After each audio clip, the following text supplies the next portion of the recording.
ತುಂಬಾ ಹತ್ರ ಅಂತ ಬೋರ್ಡ್ ಎಲ್ಲ ಹಾಕಿಟ್ಟಿ ಹಂಗಾಗಿ ಸ್ವಲ್ಪ ಲೇಟ್ 5 ನಿಮಿಷದಲ್ಲೆಲ್ಲ ಅವ್ರು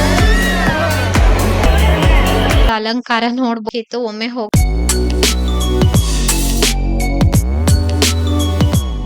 ಹಲೋ ಸ್ನೇಹಿತರೆ, welcome back to my channel. ಗುರುವಾರ ಪೂಜೆ ಎಲ್ಲ ಆಗಿ ತಿಂಡಿ ಎಲ್ಲ ತಿಂದಿದ್ದಾಯ್ತು. ಗಂಟೆ ಸುಮಾರು 9 ಗಂಟೆಗೆ ಹೊರಡ್ಬೇಕಿತ್ತು. ಸುಬ್ರಹ್ಮಣ್ಯ ದೇವಸ್ಥಾನಕ್ಕೆ ಹೋಗಿ ಬರುವ ಅಂತ ಹೊರಟಿದ್ದೀನಿ ಸ್ನೇಹಿತರೆ. 2 ವೀಲರ್ ಅಲ್ಲಿ ಹೋಗ್ತಾ ಇದ್ದೀನಿ. ಶೀತ ಆದ್ರಿಂದ ಕಣ್ಣೆಲ್ಲ ಸ್ವಲ್ಪ ಊದ್ಕೊಂಡಂಗ ಅನ್ಸ್ತಾ ಇದೆ. 2 ವೀಲರ್ ಅಲ್ಲಿ ಹೋಗುವ ಅಂತ, ಸುಮ್ನೆ ಏನಕ್ಕೆ ಕಾರು ಅಂತ ಹೇಳಿ ಬರ್ತಾ ನಮ್ಮನೆಯವ್ರು ನನ್ಗೆ ಶಾಪಿಂಗ್ ಇದೆ ಅಂತ ಹೇಳ್ತಾ ಇದಾರೆ. ನೋಡ್ಬೇಕು, ಪ್ಯಾಂಟ್ ಶರ್ಟ್ ಎಲ್ಲ ತಗೊಳ್ಬೇಕು ಅಂತ ಹೇಳ್ತಾ ಇದಾರೆ. ಈ ಬಾರಿ ಅಂತೂ ತುಂಬಾ ಮದುವೆ ಆಯ್ತಾ. ನನ್ಗಂತೂ ಸಿಕ್ಕಾಪಟ್ಟೆ ಮದುವೆ ಇದೆ ಈ ಬಾರಿ. ಏಪ್ರಿಲ್ ಮೇನಲ್ಲಿ ಅಂತೂ ಎಲ್ಲ ಅಮ್ಮನ ಮನೆ ಊರವ್ರದ್ದು ಆಯ್ತಾ. ಎಲ್ಲರೂ ಬರ್ತಾರೆ ಕರೆಯೋದಕ್ಕೆ. ಈ ತರ ತುಂಬಾ ಮದ್ವೆ ಇದೆ ಅಲ್ವಾ ರೀ. ಇಲ್ಲೂ ಕೂಡ ತುಂಬಾ ಮದ್ವೆ ಆಯ್ತು. ನಾನು ಎಲ್ಲೂ ಹೋಗ್ಲಿಲ್ಲ. ಇನ್ನ ಇವತ್ತು ಕೂಡ ಒಂದ್ ಮದ್ವೆ ಇದೆ, ಭಾನುವಾರ ಕೂಡ ಒಂದ್ ಮದ್ವೆ ಇದೆ ಅಲ್ವಾ ರೀ. ಬನ್ನಿ ಹೊರಡುವ. ಎಲ್ಲ ಮದುವೆಗೂ ನಾನೇ ಹೋಗುದು. ಹೌದು, ಬನ್ನಿ.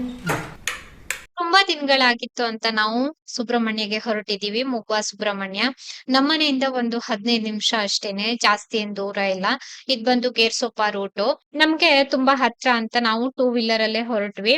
ಅಂತೂ ಇಂತೂನು ಬಂದ್ವಿ ನಾವು ಮುಗ್ವಾ ಸುಬ್ರಹ್ಮಣ್ಯ ದೇವಸ್ಥಾನಕ್ಕೆ. ಇವಾಗ ತುಂಬಾ ಚಂದ ಮಾಡಿದ್ದಾರೆ ದೇವಸ್ಥಾನ ಎಲ್ಲ. ಹೊಸದಾಗಿ ಕಟ್ಟಡ ಎಲ್ಲ ನಿರ್ಮಾಣ ಆಗಿದೆ.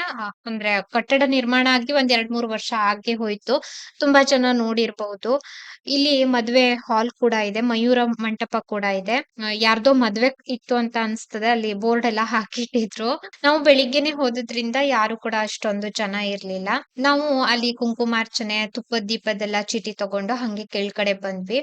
ಕೈ ಕಾಲೆಲ್ಲ ತೊಳ್ದು ದೇವಸ್ಥಾನದ ಒಳಗಡೆ ಹೋದ್ವಿ. ಜಾಸ್ತಿ ಜನ ಇರ್ಲಿಲ್ಲ, ಆದ್ರೆ ಸ್ವಲ್ಪ ಹೊತ್ತು ಕುಂತ್ವಿ. ಭಟ್ರು ಏನೋ ಅಂದ್ರೆ ಅಭಿಷೇಕ ಎಲ್ಲ ಮಾಡ್ತಾ ಇದ್ರು. ಹಂಗಾಗಿ ಸ್ವಲ್ಪ ಲೇಟ್ ಆಯ್ತು ಪೂಜೆ ಮಾಡ್ಕೊಡೋದಕ್ಕೆ.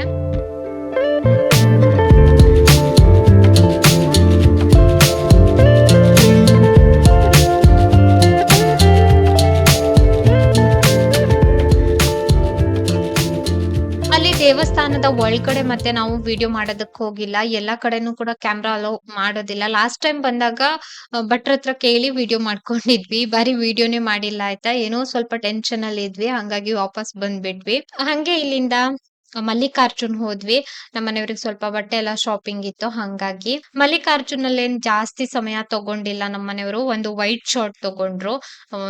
ಹಂಗೇನೆ ಇನ್ನ ಒಂದು ಪಿಂಕ್ ಕಲರ್ ಶರ್ಟ್, ಇನ್ನ ಒಂದು ಪ್ಯಾಂಟ್ ತಗೊಂಡ್ರು. ಬೇಗನೆ ಅಂದ್ರೆ ಸೆಲೆಕ್ಟ್ ಮಾಡ್ಕೊಂಡ್ರು. ಒಂದು 10-15 ನಿಮಿಷದಲ್ಲೆಲ್ಲ ಅವ್ರ ಬಟ್ಟೆ ಸೆಲೆಕ್ಟ್ ಮಾಡ್ಕೊಂಡ್ರು ಈ ಬಾರಿ. ಕೆಲವೊಂದ್ ಬಾರಿ ಏನಂತಂದ್ರೆ ತುಂಬಾ ಒಳ್ಳೊಳ್ಳೆ ಕಲೆಕ್ಷನ್ ಇರ್ತದೆ, ಕೆಲವೊಂದ್ ಬಾರಿ ಮುಗ್ದೋಗಿರ್ತದೆ. ಅಂದ್ರೆ ಮುಗ್ದೋಗಿರ್ತದೆ ಅಂತಂದ್ರೆ ಇಲ್ಲಿ ಮದ್ವೆ ಚೌಳಿ ಎಲ್ಲ ತೆಗಿತಾರಲ್ವಾ, ಹಂಗಾಗಿ ಇರ್ತದೆ, ಆದ್ರೆ ನಮ್ಗೆ ಸೆಲೆಕ್ಟ್ ಆಗೋದಿಲ್ಲ ಈ ತರ. ಮತ್ತೆ ನಾನು ಗುರುವಾರದ ದಿನ ಏನು ವಿಡಿಯೋ ಮಾಡಿಲ್ಲ. ನಮ್ಮನೆಯವರು ಮದ್ವೆಗ್ ಹೋಗಿದ್ರು ಮಧ್ಯಾಹ್ನ. ರಾತ್ರಿ ನಾನಿಲ್ಲಿ ಚಪಾತಿ ಮಾಡ್ಕೊಳ್ತಾ ಇದ್ದೆ. ಚಪಾತಿ ಜೊತೆ ಪಟಾಟಿ ಬಾಜಿ ಕೂಡ ಮಾಡ್ಕೊಂಡಿದ್ದೆ. ಆಲೂಗಡ್ಡೆ ಪಲ್ಯ ಕೂಡ ರೆಡಿ ಇತ್ತು. ಚಪಾತಿ ಎಲ್ಲ ಲಟ್ಟಿಸ್ಕೊಂಡು ಚಪಾತಿನ ಬೇಯಿಸ್ಕೊಂಡು ನಂತರ ಕಿಚನ್ ಕ್ಲೀನ್ ಮಾಡೋಣ ಅಂತ. ಪಾಪು ಕೂಡ ಬಂದಿದ್ದ, ಕುಂತ್ಕೊಂಡಿದ್ದ ಪಾಪು. ರಾತ್ರಿ ಚಪಾತಿ ಪಲ್ಯ ತಿಂದಿದ್ದಾಯ್ತು. ಮತ್ತೆ ನೆಕ್ಸ್ಟ್ ಡೇ ಈ ವಿಡಿಯೋನ ನಾನು ಕಂಟಿನ್ಯೂ ಮಾಡ್ತಾ ಇರುವಂತದ್ದು.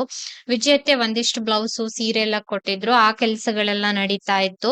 ಇತ್ತೀಚೆಗೆ ನನ್ಗೆ ವಿಡಿಯೋ ಮಾಡೋದಕ್ ಟೈಮ್ ಸಿಗೋದಿಲ್ಲ, ಹಂಗಾಗಿ ಈ ಕೈ ಹೊಲ್ಗೆ ಮಾಡೋದನ್ನ ಒಂದು ಸ್ವಲ್ಪ ದಿನ ಮಾಡಿ ಸ್ಟಾಪ್ ಮಾಡ್ಬೇಕಂತ ಅನ್ಕೊಂಡಿದೀನಿ ಸ್ನೇಹಿತರೆ. ಟೈಮ್ ಸಿಗೋದಿಲ್ಲ, ಮತ್ತೆ ತುಂಬಾ ಸಣ್ಣ ಆಗಿದ್ದೀನಿ ಇತ್ತೀಚಿಗಂತೂ. ಎಲ್ಲರೂ ಹೇಳ್ತಾರೆ ಯಾಕಿಷ್ಟು ಅಂದ್ರೆ ವೀಕ್ ಆಗಿದೀಯಾ ಅಂತ ಹೇಳಿ. ಯಾವ್ದಕ್ಕೂನು ಸಮಯ ಸಿಗೋದಿಲ್ಲ ಈ ತರ.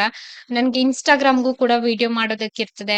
ಮತ್ತೆ ಅಂದ್ರೆ ಪ್ರತಿದಿನನೂ ಕೂಡ ನನ್ಗೆ ಈ ಕೈ ಹುಕ್ಕ ಕಾಜು, ಸೀರೆ ಫಾಲ್ ಎಲ್ಲ ಹಚ್ಚೋದಕ್ಕಿರ್ತದೆ. ಮನೆ ಕೆಲ್ಸ ಅಂತ ಯೂಟ್ಯೂಬ್ ಕಡೆ ಗಮನ ಕೊಡೋದಕ್ ಆಗ್ತಾ ಇಲ್ಲ, ಹಂಗಾಗಿ ನೋಡ್ಬೇಕು. ವಿಜೇತೆ ಇವತ್ತು ಸಂತೆಗೆ ಹೋಗಿದ್ರು, ತರಕಾರಿ ಎಲ್ಲ ತಗೊಂಡ್ ಬಂದಿದ್ರು. ತರಕಾರಿ ತರೋದಕ್ಕೆ ಅಂತ ನಾನು ಹೋಗಿದ್ದೆ. ನಾವಿವತ್ತು ಸಂತೆಗೆ ಹೋಗಿಲ್ಲ, ವಿಜಯತ್ತೆ ಹತ್ರನೇ ತರ್ಸಿದ್ದಾಯ್ತು. ನಾನು ಒಂದ್ 2-3 ಬ್ಲಾಗ್ ಅಲ್ಲಿ ಹೇಳಿದ್ದಲ್ವಾ, ಪಕ್ಕದ ಮನೆಯಲ್ಲಿ ಗ್ರಾನೈಟ್ ಹಾಕ್ತಾ ಇದಾರೆ ಅಂತ. ಇಲ್ಲೇನೆ ಇಟ್ಕೊಂಡು ಅವರು ಗ್ರಾನೈಟ್ ಅನ್ನ ಕಟ್ಟಿಂಗ್ ಮಾಡ್ತಾರಲ್ವಾ, ಅದ್ರದ್ದೇ ವಿಪರೀತ ಸೌಂಡ್ ಇರ್ತದೆ. ಹತ್ತತ್ರ ಒಂದು 10-12 ದಿನಾನೇ ಆಯ್ತು. ನನ್ಗಂತೂ ಬೆಳಿಗ್ಗೆಯಿಂದ ರಾತ್ರಿವರೆಗೂ ಈ ಸೌಂಡ್ ಕೇಳಿ ಕೇಳಿನೇ ತಲೆನೋವು ಬಂದಿರ್ತದೆ. ನಾನಿವತ್ತು ಮಿಕ್ಸ್ ವೆಜಿಟೇಬಲ್ ಪಲ್ಯ ಮಾಡೋದಕ್ಕೆ ಒಗ್ಗರಣೆಗೆ ಇಟ್ಟಿದ್ದೆ. ಹಂಗೇನೆ ಈ ಕಡೆ ಅನ್ನ ಗಂಜಿ ಎಲ್ಲ ಮಾಡ್ಕೊಂಡೆ. ಈ ಮಿಕ್ಸ್ ವೆಜಿಟೇಬಲ್ ಪಲ್ಯ ಮತ್ತೆ ನಾನು ಡಿಟೇಲ್ ಆಗಿ ರೆಸಿಪಿಯನ್ನು ಶೇರ್ ಮಾಡಿಲ್ಲ. ಒಂದು ಕಡಾಯಿಗೆ ಮೊದ್ಲಿಗೆ ನಾನು ಸ್ವಲ್ಪ ಎಣ್ಣೆ ಹಾಕಿದ್ದೆ, ಸಾಸಿವೆ ಹಾಕಿದ್ದೆ, ಜೀರಿಗೆ ಹಾಕಿದ್ದೆ. ನಂತರ ಕರಿಬೇವು ಹಾಕಿದ್ದೆ. ಇನ್ನ ಈರುಳ್ಳಿ ಹಾಕಿದ್ದೆ. ಈರುಳ್ಳಿ ಫ್ರೈ ಆಗಿದ ನಂತರ ಟೊಮೆಟೊ ಹಾಕಿದ್ದೆ. ಟೊಮೆಟೊನು ಕೂಡ ಚೆನ್ನಾಗಿ ಫ್ರೈ ಮಾಡ್ಕೊಂಡು ಮಿಕ್ಕಿದ ತರಕಾರಿ ಎಲ್ಲ ಹಾಕೊಳ್ತೀನಿ. ನಾನು ಸ್ವಲ್ಪ ಸ್ಪೈಸಸ್ ಅನ್ನ ತಗೊಳ್ತಾ ಇದ್ದೆ. ಈ ಬಾರಿ ಸ್ವಲ್ಪ ಚಿಕನ್ ಮಸಾಲ, ಗರಂ ಮಸಾಲ, ಖಾರ ಪುಡಿ, ಹಂಗೇನೆ ಈ ಅರಿಶಿನ ಪುಡಿ ಎಲ್ಲಾನು ಕೂಡ ತಗೊಂಡಿದ್ದೀನಿ. ಎಲ್ಲಾನು ಕೂಡ ಸ್ವಲ್ಪ ಸ್ವಲ್ಪ ಕ್ವಾಂಟಿಟಿನಲ್ಲಿ ತಗೊಂಡಿರುವಂತದ್ದು. ಇಲ್ಲಿ ಈ ಮಿಕ್ಸ್ ತರಕಾರಿ ಬಂದ್ಬಿಟ್ಟು ಹಸಿ ಬಟಾಣಿ, ಆಲೂಗಡ್ಡೆ, ಕ್ಯಾರೆಟ್, ಬೀನ್ಸು ಇವೆಲ್ಲ ಹಾಕಿದ್ದೀನಿ. ಇನ್ನು ಹೂಕೋಸ್ ಕೂಡ ಹಾಕೊಳ್ಬಹುದು. ಅವೆಲ್ಲ ಹಾಕಿದ ನಂತರ ಸ್ವಲ್ಪ ಹೊತ್ತು ಹಂಗೆ ಮುಚ್ಚಿಟ್ಟಿದ್ದೆ ನಾನು. ಅಂದ್ರೆ ತರಕಾರಿ ನೀರ್ ಬಿಟ್ಕೊಳ್ತದೆ. ಇಲ್ಲ ಅಂತಂದ್ರೆ ಸ್ವಲ್ಪ ನೀರನ್ನ ಹಾಕ್ಬಹುದು. ನಂತರ ಸ್ಪೈಸಸ್ ಎಲ್ಲ ಹಾಕಿ ತೆಂಗಿನ ತುರಿ, ಕೊತ್ತಂಬರಿ ಸೊಪ್ಪು ಹಾಕಿದ್ರೆ ಪಲ್ಯ ರೆಡಿ ಆಯ್ತು ಈ ತರ. ನಮ್ಮನೆಯವ್ರು ಇವತ್ತು ಅಕ್ಕಿ ಚೀಲ ತರೋದಕ್ ಹೋಗಿದ್ರು. ಊಟದ ಅಕ್ಕಿ ಇದ್ ಬಂದು ನಾವು ಸಾಮಾನ್ಯವಾಗಿ 25 ಕೆಜಿ ಅಕ್ಕಿ ಬ್ಯಾಗ್ ಅನ್ನೇ ತರಿಸ್ತೀವಿ. ತುಂಬಾ ದಿನ ಬರ್ತದೆ. 25 ಕೆಜಿ ಅಕ್ಕಿ ಬ್ಯಾಗ್ ತರಿಸಿದ್ರೆ 5 ಕೆಜಿ ಎಲ್ಲ ತಂದ್ರೆ ಎಷ್ಟು ಬೇಗನೆ ಮುಗ್ದೋಯ್ತು ಅಂತ ನಮ್ಗ್ ಅನ್ಸ್ತದೆ. 25 ಕೆಜಿ ತಂದ್ರೆ 4 ತಿಂಗಳ ಬರ್ತದೆ ಅಂತ ಅನ್ಕೊಂಡಿದೀನಿ. ಜಾಸ್ತಿನೇ ಬರ್ತದೆಯೋ ಗೊತ್ತಿಲ್ಲ. 4 ತಿಂಗಳಂತೂ ಬರ್ತದೆ. ಇದ್ ಬಂದು MB ಅವ್ರದ್ದು ಸೋನಾ ಮಸೂರಿ ರೈಸು. ಇದ್ಕೆ ₹1,200 ಕೊಟ್ಟಿರುವಂತದ್ದು. ಲಾಸ್ಟ್ ಟೈಮ್ ಪಂಚಾಮೃತ ರೈಸ್ ತಂದಿದ್ರು. ಅದು ಬೇಯೋದಕ್ಕೆ ತುಂಬಾ ಲೇಟ್ ಆಗ್ತಾ ಇತ್ತು. ಹಂಗಾಗಿ ಈ ಬಾರಿ ಸ್ವಲ್ಪ ಬೇರೆ ತರ್ರಿ ಅಂತ ಹೇಳಿದ್ದೆ ನಮ್ಮನೆಯವರಿಗೆ. ನಾನಿಲ್ಲಿ ವಿಜಯತ್ತೆ ಮನೆ ಹತ್ರ ಹೋಗಿ ಬರ್ತಾ ಇದ್ದೀನಿ. ವಿಜಯತ್ತೆ ಒಂದ್ ಬ್ಲೌಸ್ ಕೊಟ್ಟಿದ್ರು, ಅರ್ಜೆಂಟ್ ಇದೆ ಬೇಗನೆ ಮಾಡ್ಕೊಡು ಅಂತ. ಕೊಟ್ಬಿಟ್ ಬಂದು ಊಟ ಕೂಡ ಮುಗಿಸಿದ್ದಾಯ್ತು. ಇವತ್ತು ಊಟಕ್ಕೆ ಮಾವಿನಕಾಯಿ ಸಾರು, ಮಿಕ್ಸ್ ವೆಜಿಟೇಬಲ್ ಪಲ್ಯ ಮಾಡಿದ್ದೆ. ನನ್ಗೆ ಅಕ್ಕಿ ಎಲ್ಲ ತಂದ್ರೆ ನೋಡುವರೆಗೂನು ಏನೋ ಒಂಥರ ಕ್ಯೂರಿಯಾಸಿಟಿ. ಅಕ್ಕಿ ಸಣ್ಣ ಇದ್ಯಾ, ದಪ್ಪ ಇದ್ಯಾ ಅಂತ. ಹಂಗಾಗಿ ಅಕ್ಕಿ ಚೀಲ ಓಪನ್ ಮಾಡಿ ನೋಡಿದ್ದಾಯ್ತು. ಅಕ್ಕಿನ ಡ್ರಮ್‌ಗೆ ಹಾಕಿದ್ದು ಆಯ್ತು. ನನ್ನ ಹತ್ರ ಒಂದು ಪ್ಲಾಸ್ಟಿಕ್ ಡ್ರಮ್ ಇದೆ. ಅದ್ರಲ್ಲಿ ಹಾಕಿಟ್ಕೊಂಡ್ ಬಿಡ್ತೀನಿ 25 ಕೆಜಿ ಅಕ್ಕಿನು. ನಮ್ಮನೆಯವ್ರು ಸಂಜೆ ಸಿರ್ಸಿ ಹೋಗಿದ್ರು. ಸಿರ್ಸಿ ಜಾತ್ರೆ ವಿಡಿಯೋ ಮಾಡ್ಕೊಂಡ್ ಬಂದಿದ್ರು. ಸ್ವಲ್ಪ ಕ್ಲಿಪ್ಪಿಂಗ್ ಹಾಕಿದ್ದೀನಿ.